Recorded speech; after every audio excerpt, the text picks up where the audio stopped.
Hello students, कैसे हो आप लोग। आशा करता हूँ आप अच्छे होंगे। तो चलिए शुरुआत करते हैं chapter number 4 quadratic equations class 10th का। ठीक है, तो क्वाड्रेटिक इक्वेशन बेसिकली होता क्या है। सबसे पहले हमारा वही क्वेश्चन है, what is quadratic equation. Okay, तो ए पोलिनोमियल विथ मैक्सिमम पावर और डिग्री इज 2 मीन्स कोई ऐसा पॉलिनोमियल जिसके अंदर जो उसकी मैक्सिमम पावर है, जिसे हम डिग्री कहते हैं, और वो कितनी होनी चाहिए, 2 होनी चाहिए। ठीक है, वो उसके अंदर ही अगर 2 मेंटेन नहीं है, मीन्स ये टर्म अगर नहीं है, तो ये सिर्फ लीनियर पोलिनोमियल कहलाएगा। अगर ये टर्म नहीं है तो इतना पार्ट आपका लीनियर पोलिनोमियल कहलाएगा। ओके, लेकिन अगर ये टर्म इसमें इंक्लूड हो गया, जिसके ऊपर मीन्स ऐसा कोई पोलिनोमियल बन जाए जिसकी मैक्सिमम पावर 2 हो जाए, या उसे हम कह सकते हैं कि उसकी डिग्री 2 हो गई, तो वो कहलाएगा एक क्वाड्रेटिक इक्वेशन। ठीक है, जैसा कि आप प्रीवियस चैप्टर में ये पढ़ चुके हो कि भाई क्या होता है क्वाड्रेटिक इक्वेशन, क्या होता है क्या होता है क्यूबिक इक्वेशन क्या होता है क्यूबिक इक्वेशन। ओके, आप लीनियर इक्वेशन, जैसे लीनियर पॉलिनोमियल होता है वैसे लीनियर इक्वेशन, क्वाड्रेटिक पॉलिनोमियल के लिए quadratic equation, and cubic polynomial के लिए क्यूबिक इक्वेशन। ओके, तो चलिए आगे बढ़ते हैं। हम देखते हैं standard form of quadratic equation के लिए। ठीक है, तो वो हमारे पास क्या है,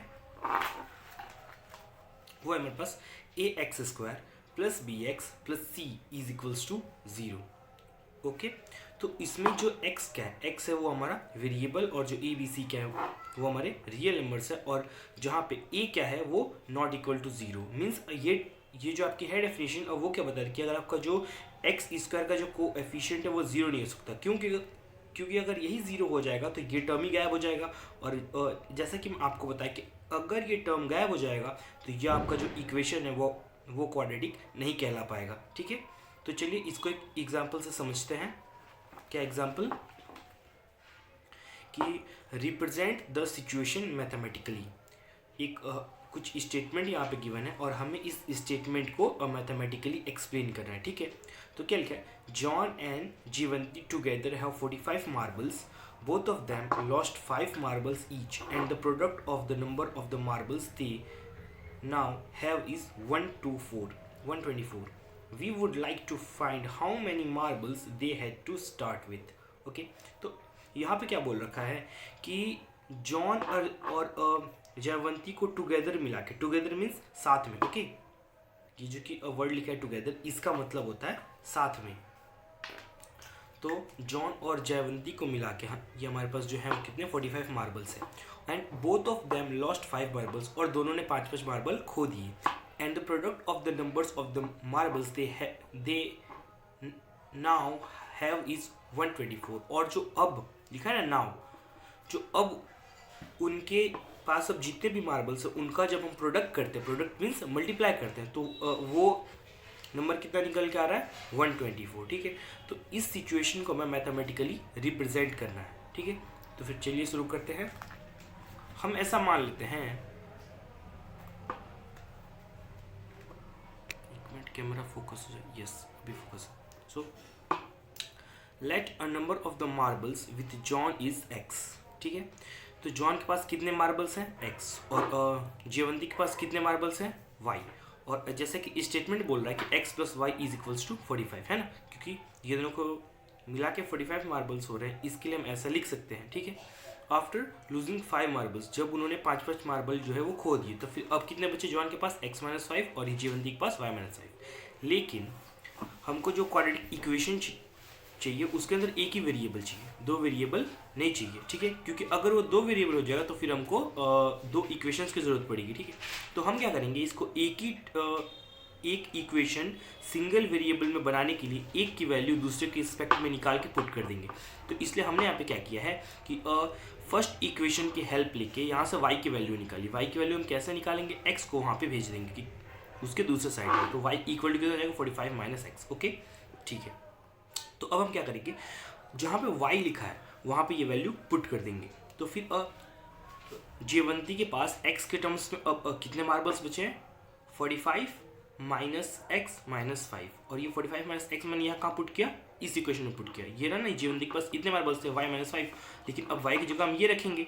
ठीक है, तो फिर आगे हमने किया सॉल्व, तो क्या आया तो अब जो है वो जयंती के पास 40 माइनस एक्स मार्बल्स है। Okay, now product of the marbles is 124। ऐसा बोला कि जब हम इन मार्बल्स का प्रोडक्ट कर रहे हैं, ओके, प्रोडक्ट मीन्स अब जितना उनके पास मार्बल्स बचा है उसका जब हम मल्टीप्लाई कर रहे हैं तो वो कितना निकल के आ रहा है, वो निकल के आ रहा है x minus 5 multiply by 40 minus x is equals to 124। तो जिसको हम फर्दर मल्टीप्लाई करेंगे तो ये हो जाएगा 40x minus x square minus 200 plus 5x। I think ये आपको आता ही होगा, ठीक है, ये बहुत बेसिक मल्टीप्लाई। ओके, तो उसके बाद एक ऐसा इक्वेशन बन जाएगा और इसको चाहो तो आप दूसरे साइड भेज के ऐसा इक्वेशन भी लिख सकते हो, ठीक है। तो चलिए एक और एग्जांपल की मदद से हम इधर समझते हैं। क्या लिखा example, check whether are quadratic equations. यहाँ पे हमें चेक करने की ये जो भी इधर इक्वेशंस लिखे हुए हैं ये सब क्वाड्रेटिक हैं कि नहीं। और ये जो मैंने सारे एग्जांपल्स उठाए हुए हैं ये सारे सारे NCERT बुक से ही। ओके, तो आप उसको भी साथ साथ टैली करते जाना, ठीक है। तो हम फर्स्ट देखते हैं क्या लिखा है, x माइनस 2 का whole square plus 1 is equals to 2x minus 3। तो अब हम इसे एक्सपांड करेंगे a माइनस बी का होल स्क्वायर का फॉर्मूला लगा के। ओके, तो a square plus b square minus 2ab, ठीक है, और ये प्लस 1 सेम टू सेम, और ये कैसे इक्वेशन। तो इसको भी आप सॉल्व करोगे तो फिर आपके पास ये इक्वेशन निकल के आ रही है मीन्स। और इस इक्वेशन के अंदर क्या है, एक एक्स स्क्वायर वाला टर्म है मीन्स यहाँ पे एक ऐसा टर्म है जिसकी जो पावर है मैक्सिमम पावर मीन्स डिग्री वो क्या है 2 है। तो हम क्या बोल सकते हैं कि ये जो इक्वेशन है वो एक क्वाड्रेटिक इक्वेशन कहलाएगी। ओके, और अब दूसरा एग्जाम्पल देखो जो क्या लिखा है, x into x plus 1 plus 8 is equals to x plus 2 into x minus 2। Okay, तो ये क्या लिखा है, अब इसका ऐसे ये मल्टीप्लाई होगा तो ये आ जाएगा सेम टू सेम, और ये मल्टीप्लाई होगा तो ये हो जाएगा। यहाँ मैंने एक स्टेप में ही लिख दिया है जो कि क्या है, देखिए ये यहाँ पे क्या बन रहा है, a plus b a minus b, तो फिर क्या हो जाएगा a square minus b square. Okay, तो आप इसको फर्दर सॉल्व करोगे तो आपको क्या मिलेगा कि एक ऐसा इक्वेशन निकल के आ रहा है जिसके अंदर मैक्सिमम पावर 1 है मीन्स ये क्या है, ये एक लीनियर इक्वेशन है। ओके, क्योंकि यहाँ पे एक्स स्क्वायर वाला टर्म है ही नहीं तो ये एक क्वाड्रेटिक इक्वेशन नहीं है क्योंकि इसके पास मैक्सिमम डिग्री 2 नहीं है, ठीक है। So it is not quadratic equation. क्यों, क्योंकि इसके पास मैक्सिमम डिग्री 2 नहीं है, इसकी मैक्सिमम डिग्री कितनी है 1 है। ओके, चलिए मूव करते हैं आगे। चलिए समझते हैं नेक्स्ट टॉपिक जो कि क्या है, solution of quadratic equation by factorization. ठीक है, क्वाड्रेटिक इक्वेशन का सॉल्यूशन कैसे निकलता है, तो जो क्वाड्रेटिक इक्वेशन का सॉल्यूशन दो तरीके से निकलता है। एक होता है नेचर ऑफ फ्रूट्स, आप उससे भी निकाल सकते हैं, और दूसरा मेथड है हमारा फैक्टराइजेशन। तो हम सबसे पहले इसके समझते हैं कि भाई क्या होता है फैक्टराइजेशन। ये मैं आपको जो इसके जो पहले के 2 वीडियो से इसमें भी ये मतलब कहीं ना कहीं कैसे फैक्टराइजेशन करना होता है वो मैं आपको बता चुका हूँ। ठीक है, चलिए फिर भी समझते हैं, कोई बात नहीं। यहाँ पे एक एग्जांपल है, क्या लिखा है, a real number alpha is said to be, एक मिनट सॉरी यहाँ मुझे गलती हो गई है, ये एग्जांपल तो नहीं है, इसके नीचे एक एग्जांपल रखा है मैंने, टॉपिक कट आउट कर देता हूँ मैं। तो चलिए शुरू करते हैं। क्या लिखा है, a real number alpha is said to be a root of the quadratic equation a square plus b a x square plus b x plus c is equals to 0 if a alpha square plus b alpha plus c is equals to 0। Okay, यहाँ बोला कि अगर जो alpha हमारा एक real number है, ठीक है, और वो अगर उसे हम एक्स के प्लेस पे सॉल्व, एक्स की जगह अल्फे को अगर अल्फा को मैं एक्स की जगह रखता हूँ, ठीक है, तो क्या होगा कि अगर अल्फा को एक्स की जगह रखने से मेरी इक्वेशन की वैल्यू अगर 0 हो जाती है, मीन्स क्या है, अल्फा जो कि क्या है वो मेरा जीरोस कहलाएगा। ठीक है, और जैसा कि यहाँ पे एक एग्जांपल है, suppose 2x square minus 5x plus 3 is equals to 0 here let the real number alpha be equal to 1। तो हम जिसको अल्फा बोल रहे थे, या फिर मीन्स उस अल्फा को पुट करने की वजह से ये इस इक्वेशन की वैल्यू 0 हो जाती है, तो फिर यहाँ पे हम अल्फा को 1 मान लेते हैं और x की जगह वो वैल्यू पुट करके चेक करते हैं। देखो ये तो यहाँ पे ये 0 आ जा रहा है, इसका मतलब क्या है कि ये जो 1 है ये क्या है, इस क्वाड्रेटिक इक्वेशन का वो जीरोस कहलाएगा। लेकिन ये मान लीजिए इस अल्फा की वैल्यू 2 होती या कुछ और होती 1 के अलावा, अगर वो पुट करने पे 0 मेरे को नहीं मिलता, मीन्स वो नंबर इस क्वाड्रेटिक इक्वेशन का जीरोस नहीं कहलाता। ओके, तो किसी भी क्वाड्रेटिक इक्वेशन के जीरोस या रूट्स वही कहलाएंगे जिनको x की जगह पुट करने से जीरो सेटिस्फाई हो रहा है। ओके, चलिए मूव करते हैं नेक्स्ट टॉपिक की तरफ।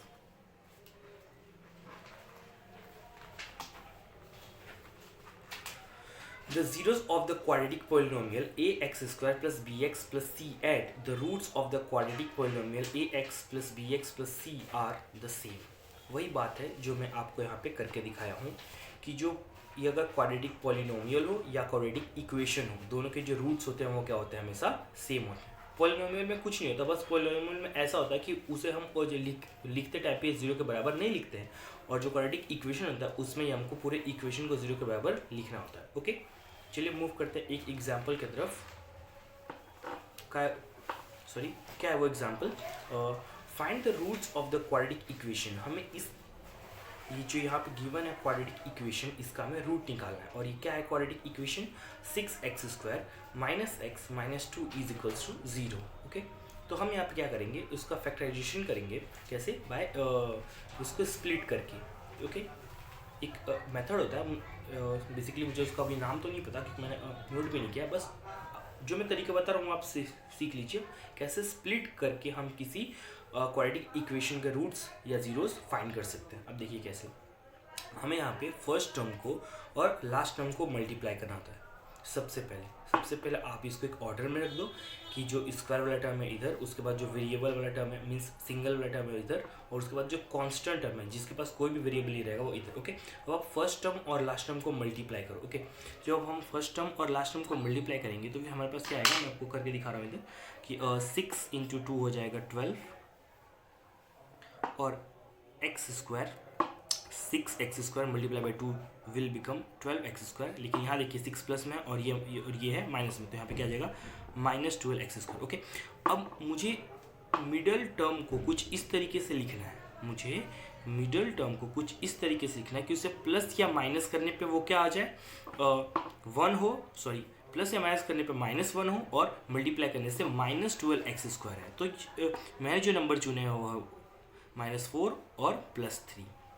अगर -4 + 3 करता हूँ तो जिसका आंसर होता है वो आएगा -1। ओके, लेकिन जब मैं दोनों को मल्टीप्लाई करूँगा तो आएगा -12। तो मेरा काम हो सकता है, तो इसके लिए मैंने ये नंबर डिसाइड कर लिया। ओके, तो देखिए ये नंबर मैंने यहाँ पे लिख लिया। अब इसके अंदर से क्या कॉमन था, 2x। ये जो दो टर्म थे इसके अंदर से था कॉमन 2x, तो मैं ये 2x को बाहर निकाल लिया। तो अगर 2x को बाहर निकालूंगा तो इसकी जगह क्या बचेगा, 3x। अब बोलोगे भाई ये 3x कहाँ से, देखो ये अगर आपको डाउट रहा है तो आप इसको इसके साथ मल्टीप्लाई करके देखो, सेम टर्म मिलेगा। 2x × 3x वो क्या हो जाएगा, 6x²। ओके, और ये क्या था, 4x था। तो इसके अंदर से अगर 2x निकल जाएगा तो सिर्फ 2 बचेगा, क्योंकि 2 × 2 = 4 और x का x। ओके, प्लस अब देखो, अब इसके अंदर कुछ भी कॉमन निकालने नहीं निकलता, तो जहाँ पे कुछ भी कॉमन नहीं निकलता वहाँ पे हमेशा 1 कॉमन निकलता है। ओके, अब देखिए, अब ये पूरे इक्वेशन के अंदर ये टर्म और जो ये टर्म है वो है कॉमन, तो हम इसको बाहर निकाल लिए, और ये क्या होगा, इधर बच गया। ओके, अब जो इनका प्रोडक्ट है वो 0 के बराबर है, तो एक बार ये टर्म 0 के इक्वल होगा तो यहाँ से x की वैल्यू 2/3 हो जाएगी, और एक बार ये टर्म 0 के इक्वल होगा तो x की वैल्यू -1/2 हो जाएगी। ठीक है, तो यहाँ पे क्या लिखा देखिए, so 2/3 and -1/2 are the roots of this quadratic equation. तो ये जो है ये क्या है, वो इस क्वाड्रेटिक इक्वेशन के रूट्स हैं। Now for verifying, place the roots in the place of x in that quadratic equation and it can be found that each factor given 0. Okay, let's see, चलिए चेक करके देख लेते हैं क्या लिखा है, 6x² minus x minus 2। Okay, अब ये बात ये मैंने क्या लिखी है आपको बता रहा हूँ कि अगर आपको ये वेरीफाई करना है कि भाई जो मेरा आंसर है वो सही है कि नहीं है, तो फिर आपको क्या करना है कि आपने जो भी रूट्स फाइंड किए हैं वो रूट को x के प्लेस पे, जहाँ पे x लिखा है वहाँ पे वो रूट पुट कीजिए और सॉल्व करके देखिए। अगर आपका जो है वो वैल्यू 0 के बराबर हो जा रहा है, मीन्स आपके जो रूट्स हैं वो सच में फाइंड हुए हैं, और वो आपका जो सॉल्यूशन है वो एकदम ठीक है ना, एकदम करेक्ट है। और वो अगर 0 के बराबर नहीं होता है, मीन्स आपने कहीं ना कहीं गलती की है, और वो उस क्वाड्रेटिक इक्वेशन के रूट्स नहीं कहलाएंगे। वो अगर 0 के इक्वल हो जाएगा मीन्स उसके रूट्स कहलाएंगे। ठीक है, तो ये वेरीफाई करने का तरीका है। तो फिर चलिए वेरीफाई करके चेक करते हैं। तो हम क्या करते हैं, x की जगह पे 2/3 पुट करके चेक करते हैं।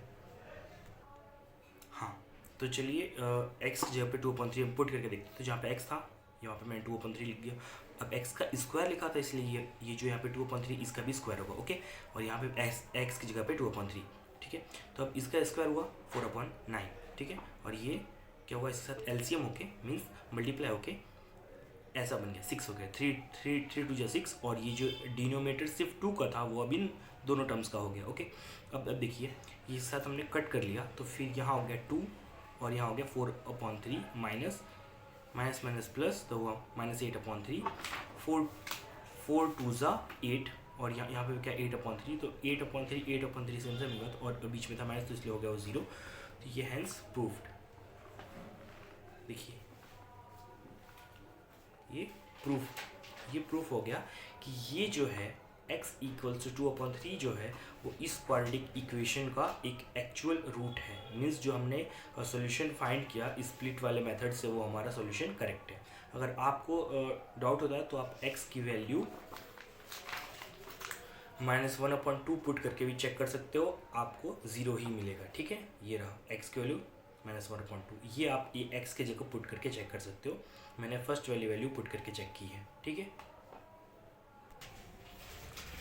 चलिए शुरू करते हैं नेक्स्ट टॉपिक जो कि क्या है, नेचर ऑफ रूट्स। ठीक है, तो इससे भी हम जो है वो क्वाड्रेटिक इक्वेशन का सॉल्यूशन फाइंड कर सकते हैं और उनके रूट्स के नेचर को समझ सकते हैं कि भाई कितने रूट्स होंगे या किसी क्वाड्रेटिक इक्वेशन के रूट पॉसिबल ही नहीं है वो भी समझ सकते हैं। ओके, तो इसका एक फॉर्मूला है जो कि क्या है, x = -b plus minus plus और माइनस या तो प्लस या तो minus √b² - 4ac b² - 4ac upon 2a। Okay, तो यहाँ पे जो क्वाड्रेटिक इक्वेशन है वो क्या है, ax² + bx + c = 0।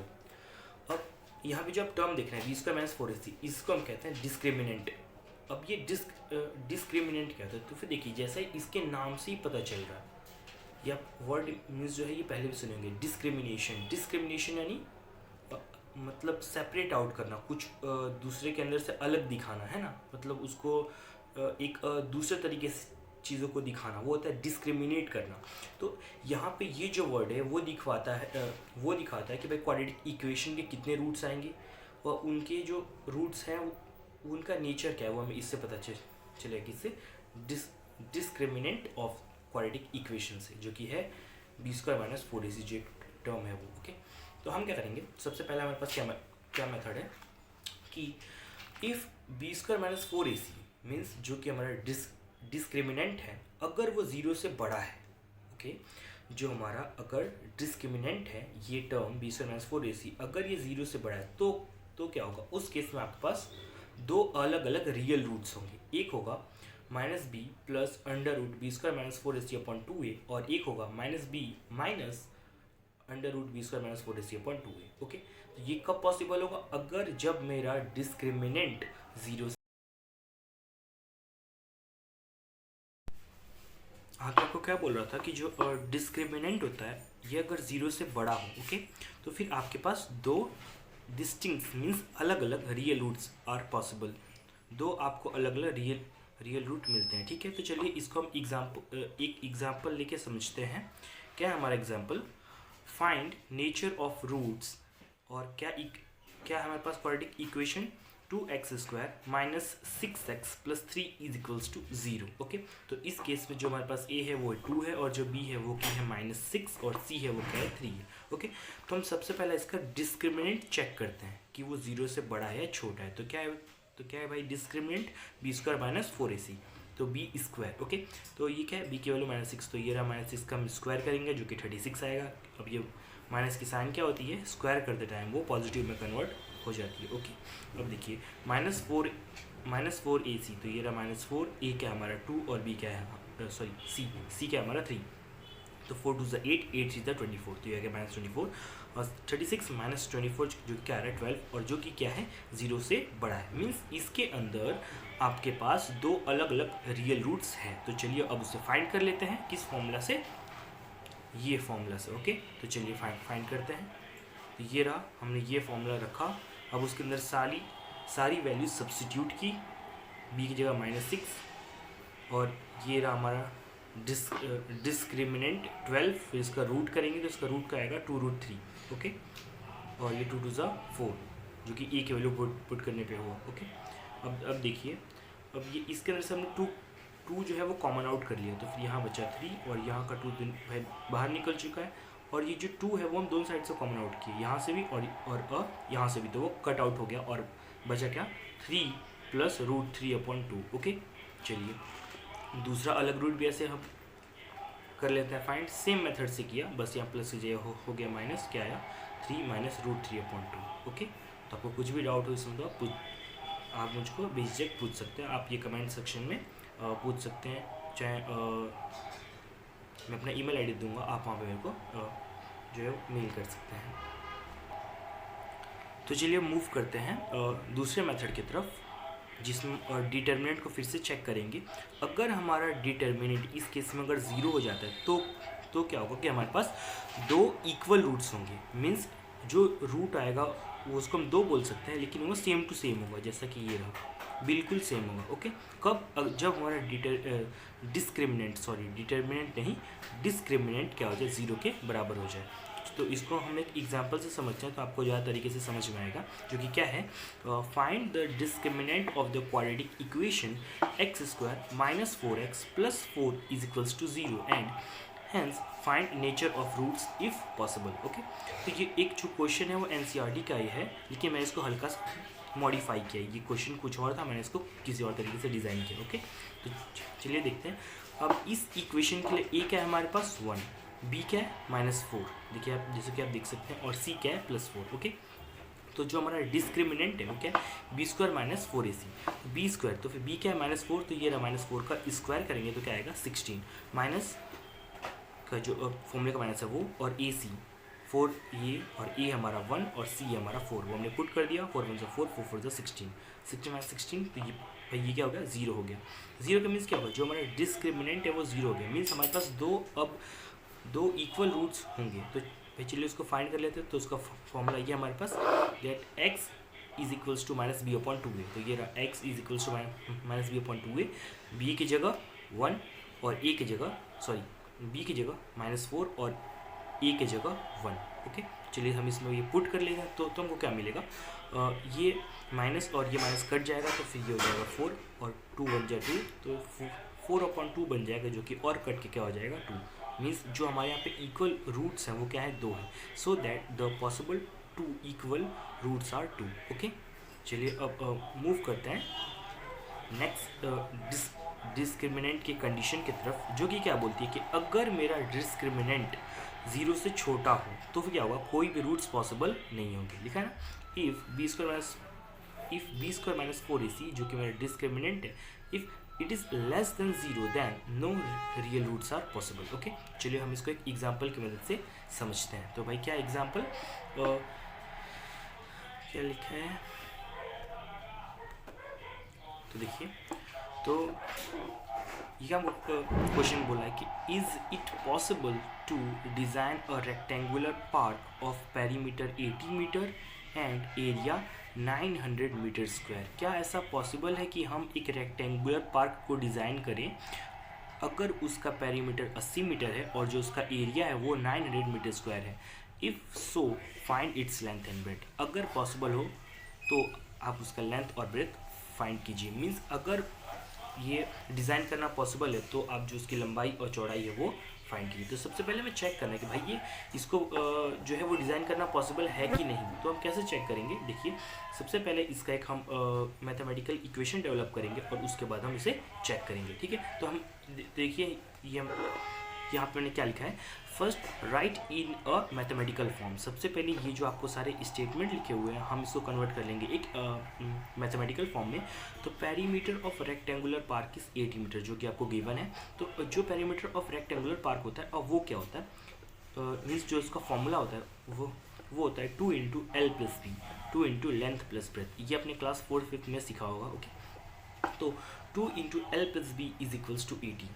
तो यहाँ से एक इक्वेशन डेवलप होती है, ये इसको कट कर देगा तो ये हो जाएगा L + B = 40। ओके, ये जो यहाँ पे 2 यहाँ पे मल्टीप्लाई में था, वहाँ जाकर डिवाइड हो गया, तो 80 को 2 से डिवाइड करेंगे तो हो गया 14। तो आपका फर्स्ट इक्वेशन आ गया। चलिए अब नेक्स्ट स्टेटमेंट से नेक्स्ट इक्वेशन बनाते हैं, जो कि क्या है, area of rectangular park is 900 meter square, so L into b will be 900। Okay, अब जो एरिया है वो हम कैसे फाइंड करते हैं किसी भी रेक्टेंगुलर चीज़ के लिए, लेंथ इंटू ब्रेथ। तो फिर ये हमारी हो गई सेकेंड इक्वेशन।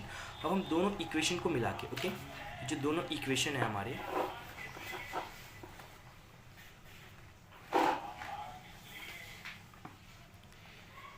ये जो हमारे दोनों इक्वेशन है फ्रॉम इक्वेशन 1 मीन्स ये इक्वेशन और 2 यानी इक्वेशन, तो अब ये दोनों इक्वेशन को मिला के हम ये ऐसा लिख सकते हैं ना, एक मिनट में क्या मैं थोड़ा एडजस्ट कर लूँ कि L into b is 900। Okay, इस पेपर को हटाइए, होता है ज़्यादा बेटर रहेगा।